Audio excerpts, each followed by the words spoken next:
কিছুক্ষণ আগে আমার ফোনে একটা স্ক্যাম কল এলো এবং ওপার থেকে আমাকে বলা হলো যে আমার ইলেকট্রিক বিলের উপরে 25% ডিসকাউন্ট দেবে এবং আমি যদি রাজি হতাম তারপরে চাওয়া হতো আমার বাড়ির অ্যাড্রেস এবং আমার ব্যাংক অ্যাকাউন্ট সমস্ত ডিটেলস।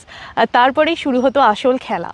তো এরকম কল এই যে প্রথমবার আমার ফোনে এলো তা নয়, প্রায়শই আসতে থাকে। অস্ট্রেলিয়াতে বিভিন্ন রকমভাবে স্ক্যাম করা হয়, যদিও এখানকার জনসংখ্যা খুবই কম, তো সেই তুলনায় স্ক্যামের সংখ্যাও কম। তো আগামীতে যারা অস্ট্রেলিয়াতে আসার কথা ভাবছো, তো তাদের উদ্দেশ্যেই বিশেষ করে আজকের এই শর্টসটা বানানো। তার কারণ নতুন যখন এই দেশে কেউ আসে তারা খুব স্বাভাবিকভাবেই বাড়ি ভাড়া খোঁজে। তো অনেক সময় এখানে মার্কেট প্লেস, ইবে, গামট্রিতে বিভিন্ন রকমের বাড়ির লিস্টিং করা থাকে।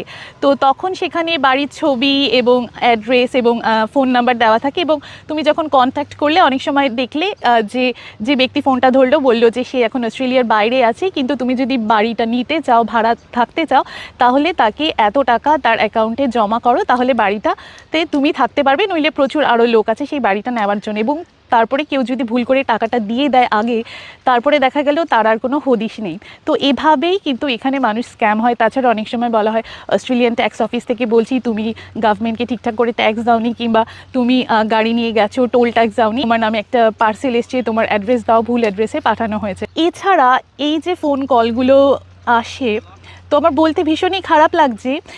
বেশিরভাগ ক্ষেত্রেই আমি দেখেছি যে যেই কলগুলো আসে তারা কিন্তু আমাদের দেশের লোকেরাই কিন্তু কলগুলো করছে, অর্থাৎ ইন্ডিয়ানরাই কিন্তু এরকম স্ক্যাম কল করছে। আমার বলতে সত্যি খুব খারাপ লাগছে।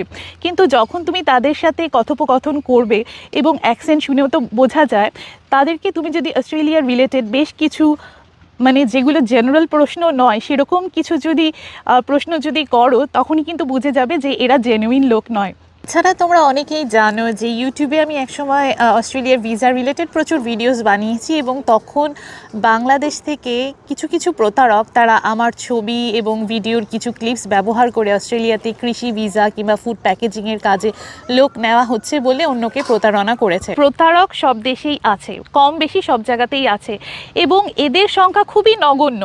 এই অল্প কিছু লোক যারা এরকম প্রতারণা করছে তাদের জন্য পুরো গোটা দেশ, গোটা জাতির বদনাম হচ্ছে এবং তার ভাগিদার হতে হচ্ছে আমাদেরকেও। যখন এখানকার নিউজ পেপারে এই সমস্ত স্ক্যাম রিলেটেড খবরগুলো বেরোয়, তখন আমাদের দেশের নামগুলোই সেখানে উল্লেখ করা থাকে। বেশিরভাগ লোকই কি সৎভাবে অর্থ উপার্জন করে, সৎ পথে থাকে, কিন্তু এই অল্প কিছু দুষ্টু লোকের জন্য কিন্তু পুরো দেশ, পুরো জাতি বদনাম হয়। এদের চিন্তাভাবনাকে কখনোই চেঞ্জ করা যাবে না, কিন্তু আমরা নিজেরা যদি সতর্ক হই তাহলে প্রতারণা হওয়া থেকে তো নিজেরা বাঁচবো এবং অন্যকেও কিন্তু বাঁচাতে পারবো।